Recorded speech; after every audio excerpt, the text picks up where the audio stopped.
قارون توسل بي واستغاث بي كما استغاث بك لأجسته ولقبلته. If he had come back to me in repentance the way he asked you to forgive him, I would have accepted his repentance and forgiven. Right. Don't stop praying. Don't stop asking Allah subhanahu wa ta'ala. But on the other hand, also try your level best to keep what Allah expects from you. Right? What Allah expects from you. You cannot just ask if you're not giving in the first place. And Allah expects certain, just ask if you're not giving in the first place. And Allah expects certain standard way of life where we don't violate certain conditions and commandments that Allah subhanahu wa ta'ala gives us. And if you want your du'as to be answered, inshallah, there is a formula. There's a formula. And I didn't set this formula. One of our maraja said this formula. He said, and I'll get you the name of the marja, so I'll quote it. He said, if someone prays on time and would never neglect or compromise his prayer and does it on time, whatever he asks for, Allah will give him. And if he doesn't, let him come and spit in my face. The marja is saying, spit in my face if Allah doesn't give you or grant you what you want. Inshallah, Allah will give us what we want. I have 1 more minute. 1 more minute. Okay.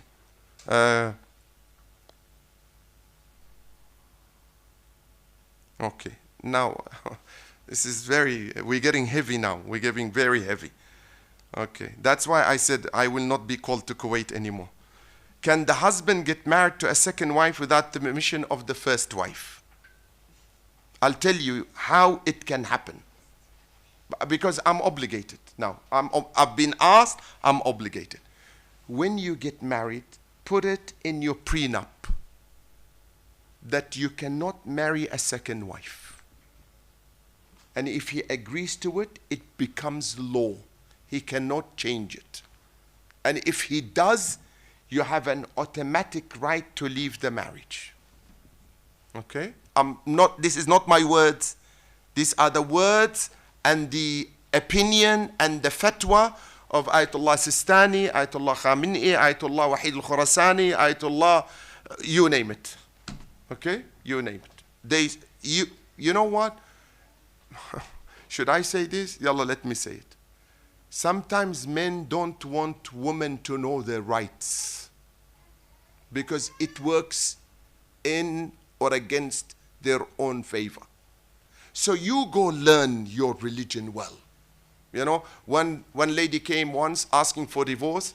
She's been married for 40 years. I said, Hajja, yani after 40 years, now you want a divorce? She said, I've had enough. I've married all my daughters. I have 7, 8 grandchildren. Oh, this guy is running senile. I can't stay with him anymore. I said, how old is he? She said, 70. I said, how old are you? She said, 71. I said, then you want to divorce him? يعني بدل ما علقت يعني خلاص you have to divorce him. I can't stand him anymore. I said, did you have a prenup to say? She said, what prenup, Sheikh? We were grown in villages. Our parents married us to those husbands without our permission even. Right? So that was the common law then. We didn't know about religion. We didn't know about the rights of women in Islam, men in Islam, wherever. You know, treat marriage as a way where you know your rights, right? Because this is a companionship for life, right? It's not a joke. Wallah, it's not a joke. Marriage, Allah subhanahu wa ta'ala calls it mithaqan, a strong bond. A strong bond.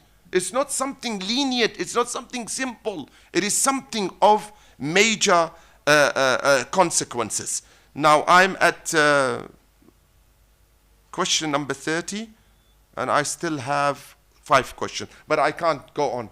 because people need to go to other majalis. I respect this. Thank you for giving me 4 minutes of your time extra. But I promise that these questions will not go unanswered over the next few nights, inshallah. And if you happen to be a person who does not attend every night or can't attend every night, inshallah, you can listen to the lectures on live stream and all these questions will be answered inshallah. Wa sallallahu ala sayyidina Muhammad wa ala ahli baytihi at-tayyibin at-tahirin.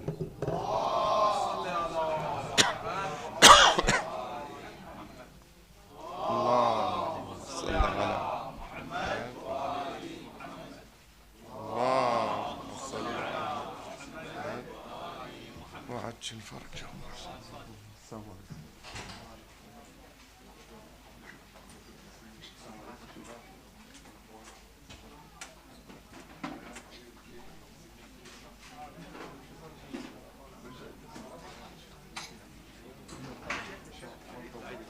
والله